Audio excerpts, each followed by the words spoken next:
Hello students, welcome back to my YouTube channel Baroot English Hub. This is Rajni. Dear students, आज के इस lecture में हम discuss करेंगे BA सेकेंड ईयर से सेमेस्टर 4th के चैप्टर 5th को, जिसका नाम है दी स्लीप वॉकर्स, यानी कि दी स्लीप वॉकर्स इसका नाम है। रिटन बाय निसिम इजेकियल। तो निसिम इजेकियल के द्वारा ये चैप्टर राइट किया गया है। अब देखिए, निसिम इजेकियल है जो, ये हमारे इंडियन राइटर थे जिनका जन्म हुआ था बॉम्बे में। इंडियन ज्यूइश राइटर थे ये। अब देखिए, हमें राइटर के बारे में ज़्यादा कुछ करने की इसमें ज़रूरत नहीं है, क्योंकि राइटर के बारे में सिर्फ आपके कॉन्टेक्स्ट में पूछा जाता है, जिसमें हमें राइटर का नाम पता होना चाहिए और उसके द्वारा रिटन चैप्टर का नाम पता होना चाहिए। निसिम इजेकियल द्वारा रिटन है ये दी स्लीप वॉकर्स। अब देखिए, स्लीप वॉकर्स होते क्या है, ये टाइटल है जो, इसका मीनिंग क्या है। स्लीप वॉकर्स है जो, ये 2 वर्ड से मिलकर बना है, जिनमें एक है स्लीप एंड सेकेंड है वॉकर्स, यानी कि स्लीप में वॉक करने वाले व्यक्ति, यानी कि ऐसे व्यक्ति जो नींद में चलते हैं।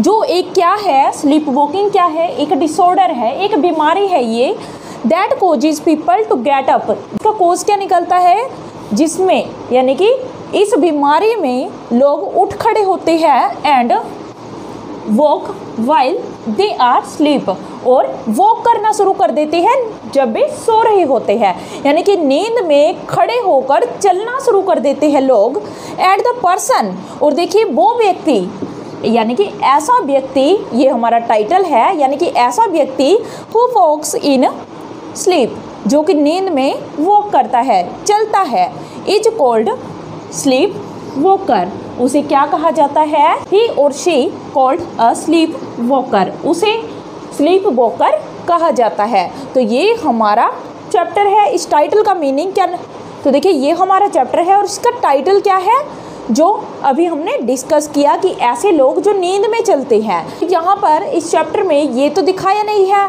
कि स्लीप वॉकर्स नींद में चलने की बीमारी के बारे में कोई चैप्टर हो, तो ऐसा कुछ नहीं है यहाँ पर, बल्कि ये एक सटायर है, एक कटाक्ष है उन लोगों पर जो कि नींद में चल रहे हैं। वे लोग जो ऐसी स्थिति में काम कर रहे हैं, जो ना ही सोचते हैं ना ही कुछ विचारते हैं, बल्कि वे क्या करते हैं, जैसे कोई नींद में चलता है ठीक वैसे ही अंधाधुंध चले जाते हैं। उन्हें किसी से कोई लेना देना नहीं होता, उनकी खुद की सोच समझ नहीं होती है, ना ही वे कोई तर्क वितर्क करते हैं, बल्कि वे क्या करते हैं, दूसरों को देखकर चलते जाते हैं, जैसे कि वे नींद की स्थिति में चल रहे हो। तो यहाँ देखिए स्लीप वॉकर्स है, यहाँ पर कौन है वो, तो देखिए ये ऐसे लोग हैं जो कि इंडियन हैं। यहाँ पर सटायर है कि जो लोग इंडियन हैं वे अंधाधुंध, जैसे कि नींद में वॉक कर रहे हो, ऐसे चले जा रहे हैं। किसके पीछे, वो चल रहे हैं वेस्टर्न वर्ल्ड के पीछे, वेस्टर्न वर्ल्ड। तो देखिए इनके पीछे चल रही है, जैसे कि वो नींद में चल रही है, उन्हें कुछ नहीं लेना देना। वे क्या सोचते हैं, यानी इंडियन लोग हैं जो, वे क्या सोचते हैं कि जो वेस्टर्न वर्ल्ड है, यानी कि जो अंग्रेज होते हैं, गोरे लोग होते हैं, वाइट पीपल होते हैं, वही सब कुछ है। उनमें ही इंटेलेक्चुअल एबिलिटी होती है और उनमें ही क्या होती है, इकोनॉमिकली पावर होती है, यानी कि वे पूरी तरह से क्या होते हैं, सक्षम होते हैं। पर इंडिया में ऐसा कुछ नहीं है, इंडियन लोग कुछ भी नहीं होते। तो ये ऐसे लोग हैं जो पढ़े लिखे हैं, क्योंकि वेस्टर्न वर्ल्ड को ज़्यादा फॉलो कौन करते हैं, वो करते हैं ऐसे लोग जो ज़्यादा पढ़े लिखे होते हैं। उन्हें लगता है कि इंडिया में कुछ नहीं है और बाहर ही सब कुछ मिल सकता है। तो ये उन्हीं लोगों पर कटाक्ष किया गया है कि कैसे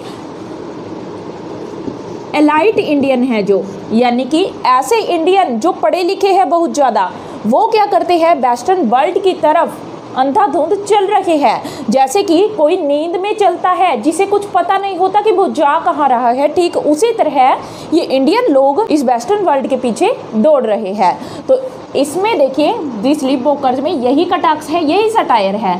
पर इस सटायर को किसके रूप में दिखाया गया है, तो इसमें जो हमारे राइटर हैं निसिम इजेकियल, तो देखिए ये निसिम इजेकियल है जो, ये एक शैली का यूज करते हैं, यानी कि जेनर क्या होता है, जेनर होता है एक कैटेगरी, यानी कि किस कैटेगरी में किसी चीज़ को लिखा गया है, किसी पोएम को या फिर किसी भी स्टोरी को किस जैनर में, किस शैली में लिखा गया है, एक कैटेगरी बना दी जाती है। तो इसकी कैटेगरी क्या है? ये एक नाटक है। तो देखिए नसीम इज़ेकियल का ये क्या है? एक प्ले है। और ये प्ले किस शैली में लिखा गया है? ये लिखा गया है in the form of a farce. अब देखिए ये फार्स या फिर हम कह सकते हैं एक सटायर की स्थिति में लिखा गया है।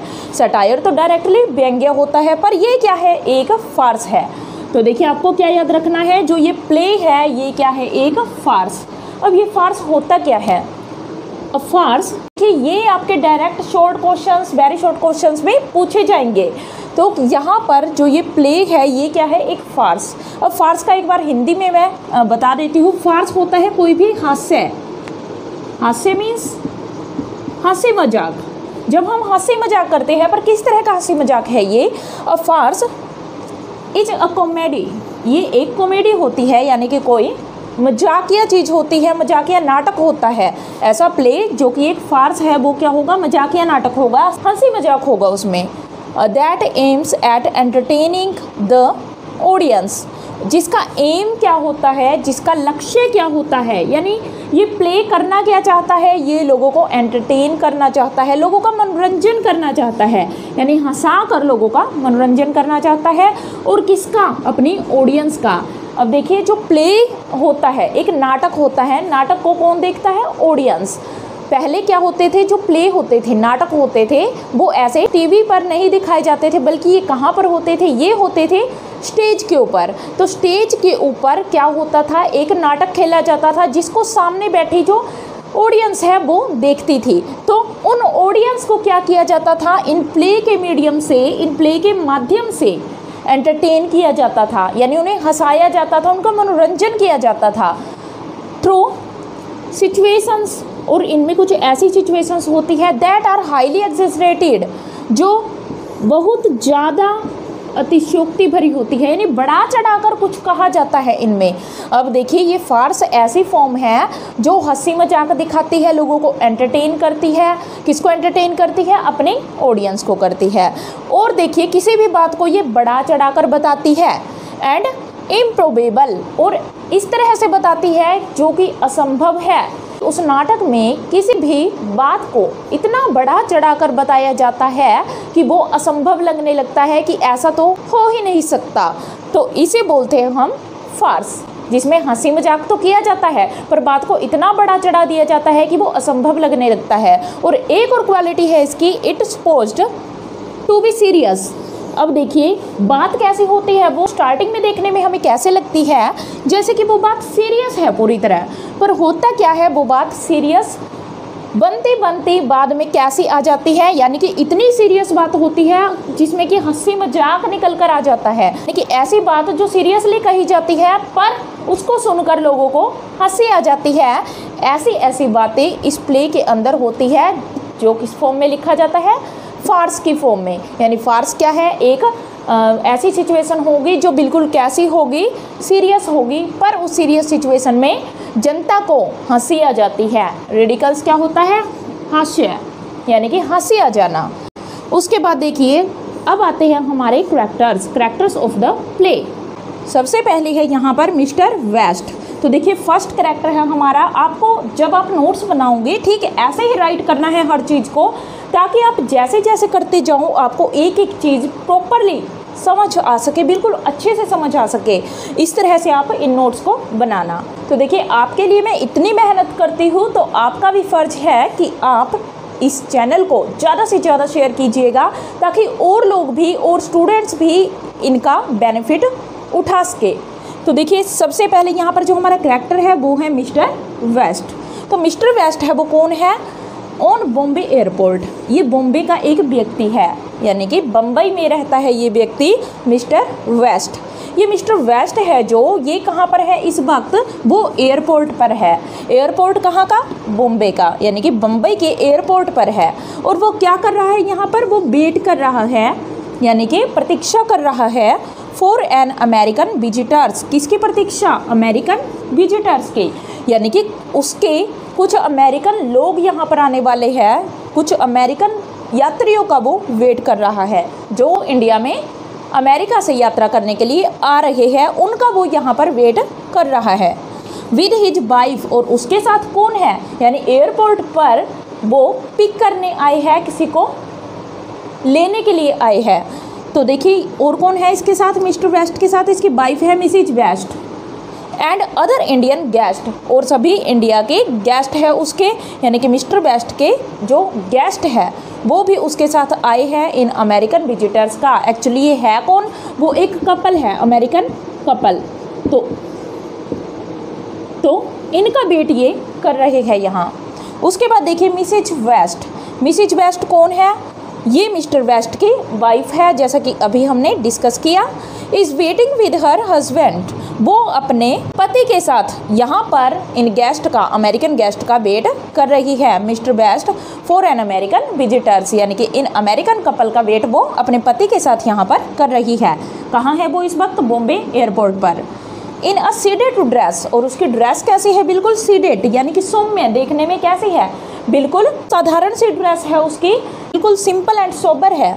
उसके बाद देखिए seeded dress bustling around with the waiter. अब जब ये गेस्ट आ जाते हैं तो वो देखिए एक ड्राइंग रूम में जाते हैं और वो यहाँ पर बसलिंग कर रही है। बसलिंग क्या होता है, इधर उधर भागना स्पीड में, यानी कि दौड़े दौड़े फिरना। तो bustling around with the waiter, वो वेटर के साथ साथ इधर उधर जा रही है क्योंकि उनके गेस्ट आ चुके हैं जो कि ये अमेरिकन विजिटर्स है। तो अब ये गेस्ट जब आ जाते हैं तो वो क्या करती है, वेटर के साथ इधर उधर घूम रही है, supervising the offer of food and drink to her guests in a drawing room, जो कि ड्राइंग रूम में उनके गेस्ट है सभी अमेरिकन कपल, और साथ में कौन है यहाँ पर, उनके जो इंडियन गेस्ट है। इन सभी गेस्ट का वो ध्यान रख रही है, पूरी तरह से सुपरवाइजिंग कर रही है, यानी कि देख रेख कर रही है कि सबको अच्छे से खाना मिल रहा है खाने के लिए, और अच्छे से कुछ पीने के लिए मिल रहा है, चाहे वो विस्की है चाहे कुछ भी है, क्योंकि इस चैप्टर में विस्की का यूज़ किया गया है, तभी मैं यहाँ पर ये बोल रही हूँ। अब देखिए to her guest in a drawing room, वो अपने ड्राइंग रूम में इन गेस्ट को खाने पिलाने का काम करवा रही है वेटर से, और सुपरविज़न कर रही है, यानी कि वो देख रेख कर रही है इन सब के। अब देखिए थर्ड कैरेक्टर है Mister Edward Morris, an editor and publisher of the American international magazine. ये देखिए वही अमेरिकन है जिसका वेट अब तक सभी कर रहे थे। ये है कौन, इसका फुल नेम है मिस्टर मॉरिस का full name mister Edward Morris, ये आपको याद रखना है। और ये एक एडिटर है, एडिटर होते हैं संपादक किसी न्यूज़पेपर के या फिर किसी भी मैगजीन के, यानी कि किसी पत्रिका के। ये एक एडिटर है और एक पब्लिशर है, प्रकाशक है। और कौन सी मैगजीन है इनकी, अमेरिकन इंटरनेशनल मैगजीन। अमेरिका में ये इंटरनेशनल मैगजीन छपती है। इंटरनेशनल क्यों है, क्योंकि ये अमेरिका से अदर कंट्रीज़ में भी सेल की जाती है, तो इसलिए ये इंटरनेशनल है, यानी कि अलग अलग नेशंस में, अलग अलग राष्ट्रों में, यानी कि अलग अलग देशों में भी ये सेल की जाती है, इसलिए ये अमेरिकन इंटरनेशनल मैगजीन है। Comes Bombay for a 3 week tour of India. अब देखिए ये आते कहाँ हैं, बॉम्बे आते हैं। और आए किस लिए है, ये इंडिया के टूर पर आए हैं, और कितने दिन के लिए, 3 सप्ताह के लिए, यानी कि 3 हफ्ते के लिए ये इंडिया के टूर पर आए हैं। टू प्रोमोट हिज मैगजीन, ताकि ये क्या कर सके, अपनी इस मैगजीन को प्रोमोट कर सके, इसको आगे बढ़ा सके, लोगों तक पहुंचा सके। और आए किसके साथ है, ये अपनी वाइफ के साथ आई है। और ऑन द प्लेन, जब ये प्लेन में थे, यानी कि जब वो इंडिया आ रहे थे और प्लेन में थे, he reads something about Mahesh Yogi, तो इन्होंने एक योगी के बारे में, एक आध्यात्मिक गुरु, एक स्पिरिचुअल गुरु के बारे में जिनका नाम था महेश, तो महेश योगी के बारे में उन्होंने एक मैगजीन में पढ़ा। और देखिए इनके मैगजीन का नाम है, वो क्या था, जो कि अमेरिकन इंटरनेशनल मैगजीन है, यानी अमेरिका की मैगजीन है, जिसको कौन पब्लिश करता है, वो करती है एडवर्ड मॉरिस। तो उस मैगजीन का नाम क्या है, उसका नाम है ब्लैंक, आपको ये याद रखना है, most important. Has 4 million subscribers, और इस पत्रिका के कितने सब्सक्राइबर है, यानी कितने लोग इसे पढ़ते हैं, तो वो कौन है, 4 मिलियन, यानी कि 40 लाख लोग इस पत्रिका को पढ़ते हैं। This magazine discourage thoughts. और देखिए इसका मोटो क्या है इस मैगजीन का, यानी ये करना क्या चाहती है इस मैगजीन के थ्रू, लोगों की थॉट है जो, यानी सोच है जो, उसको डिस्कोरेज किया जाता है। डिस्कोरेज करना, निरुत्साहित करना, यानी लोगों की सोचने की जो क्षमता है उसको ख़त्म करना ही इस मैगजीन का पर्पज है। और क्यों है ये पर्पज? क्योंकि वो चाहते हैं कि लोग सोचना बंद कर देंगे तो इस दुनिया से लड़ाई झगड़े सब खत्म हो जाएंगे। क्योंकि अगर वे सोचेंगे नहीं कि हमें ये देश चाहिए, हमें ये चीज़ें चाहिए, तो वो आपस में लड़ाई झगड़े ही नहीं करेंगे। तो ये इस पत्रिका का मोटो है। अब देखिए, किसी की सोच को ख़त्म करना क्या कोई अच्छी बात है? तो ऐसा बिल्कुल नहीं है, पर ये नाम ही ब्लैंक है, यानी लोगों की सोच को ही ब्लैंक कर दिया जाता है, उनके माइंड को ब्लैंक कर दिया जाता है। उसके बाद आती है इनकी वाइफ मिसिज मॉरिस, जो हमारा फोर्थ कैरेक्टर है, वाइफ ऑफ मिस्टर मॉरिस। तो ये कौन है? मिस्टर मॉरिस की वाइफ है। ईगर्स टू सी इंडिया, और ये बहुत ज़्यादा उतावली थी क्या करने के लिए? इंडिया को देखने के लिए। Wants to see short stories written by Mister Verma. अब देखिए, जब वो इंडिया आती है वो किससे मिलती है? ये एक गेस्ट से मिलती है। जो किसके गेस्ट है? वो गेस्ट है मिस्टर एंड मिसेज वेस्ट के। तो उनके गेस्ट मिस्टर वर्मा से मिलती है, जिसने बहुत सारी शॉर्ट स्टोरीज लिखी है। अभी हम इस करैक्टर को पढ़ेंगे तो आपको पता चल जाएगा। तो इसकी शॉर्ट स्टोरी जो कि मिस्टर वर्मा ने जो लिखी है, उनको देखने के लिए ये पूरी तरह से उतावली हो जाती है, यानी कि हर चीज़ में वो ईगरनेस दिखाती है, बहुत ज़्यादा उतावलापन दिखाती है ये। हर full name Mrs Olga Morris. और देखिए, जैसे मिस्टर मॉरिस का फुल नेम है मिस्टर एडवर्ड मॉरिस, उसी तरह से मिसिज मॉरिस का फुल नेम है मिसिज ओल्गा मॉरिस, ये आपको याद रखना है। Wants Mrs Raman to learn how to wear sari in 5 minutes. और वो क्या चाहती है? एक और गेस्ट है यहाँ पर मिसिज रमन, जो कि इंडियन है। इससे ये क्या चाहती है कि वो उसे सिखाए कि कैसे 5 मिनट के अंदर साड़ी को पहना जाता है। जब वो मिसिज रमन को देखती है साड़ी पहने हुए, तो वो क्या चाहती है कि ये साड़ी वो मुझे पहनना सिखाए, बांधना सिखाए। वे दोनों आपस में ड्रेस चेंज कर लेते हैं, यानी इंटरचेंज कर लेते हैं। सारी falls of when they both entered in drawing room. और जैसे ही वो ड्राइंग रूम में सभी गेस्ट के सामने आते हैं, तो वहाँ पर दो लेडीज, जिनको वो साड़ी ऊंची दिखाई देती है कि ये ठीक बंधी हुई नहीं है, आगे और पीछे से साड़ी खींचना शुरू कर देती है, और जिससे वो फॉल ऑफ हो जाती है। उसके बाद देखिए प्रोफेसर शाह, ये 5th कैरेक्टर है हमारे, इम्पोर्टेंट है ये भी। More intelligent then other guests, ये दूसरे गेस्ट की तुलना में ज़्यादा इंटेलिजेंट है। राइट्स क्रिटिसिज्म, और ये क्या लिखते हैं? क्रिटिसिज्म लिखते हैं, व्यंग्य लिखते हैं। Munching away through out the play, और ये पूरे प्ले के दौरान मंचिंग करते रहते हैं, यानी कुछ ना कुछ अपने मुंह में डालकर चबाते रहते हैं। पूरा प्ले ऐसे निकल जाता है, ये चबाने में बिजी रहते हैं। टोल्ड मिस्टर मॉरिस, और ये मिस्टर मॉरिस को क्या कुछ बताते हैं? इंडिया हैज़ 500 मिलियन पॉपुलेशन, कि इंडिया में 50 करोड़ लोग हैं। उसके बाद देखिए और क्या ये बताते हैं? India has 500 million population and culturally rich, पर वे सभी कैसे हैं? कल्चरली, यानी कल्चर की बात करें, संस्कृति की बात करें, तो संस्कृति में भी पूरी तरह से अमीर है, यानी कि उनकी संस्कृति है जो बहुत अच्छी है। किसकी तुलना में? उनके अमेरिका की तुलना में, यानी वेस्टर्न कंट्रीज़ की तुलना में इंडिया की जो संस्कृति है बहुत अच्छी है। दो इकोनॉमिकली बैकवर्ड, बेशक से इंडिया कैसा है? आर्थिक रूप से पिछड़ा हुआ है, पर उनकी कल्चर रिच है। और spiritual life is so much better compared to materialistic America, और वो इन्हें क्या कहते हैं कि जो इंडिया है उनकी स्पिरिचुअल लाइफ, यानी कि इंडिया में जो लोग रहते हैं, इंडियन पीपल है, उनकी स्पिरिचुअल लाइफ, आध्यात्मिक जीवन कैसा है? वो बहुत अच्छा है। किसकी तुलना में? किसके कंपैरिजन में? मटेरियलिस्टिक अमेरिका के, यानी कि अमेरिका के जो कि धन दौलत के पीछे भागता है, उससे ज़्यादा अच्छे हैं हमारे इंडियन, जो कि स्पिरिचुअल लाइफ जीते हैं, यानी आध्यात्मिक रूप से लाइफ जीते हैं। यानी हम इंडियन भगवानों के पीछे भागते हैं और तुम्हारा अमेरिका धन दौलत के पीछे भागता है।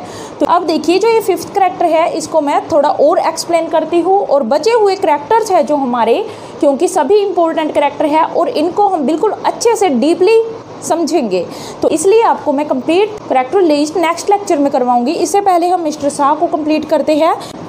इन्होंने, जैसे कि इनके नाम से पता चलता है, ये क्या प्रोफेसर है, यानी कि इनका ऑक्यूपेशन क्या है, तो वो है एक प्रोफेसर का। अब देखिए ये प्रोफेसर है, तो इसलिए ये क्या बताते हैं मिस्टर मॉरिस को कि उन्होंने क्या कर लिया है, he has prepared his notes, या फिर हम कह सकते हैं हिज लेक्चर्स 20 years ago।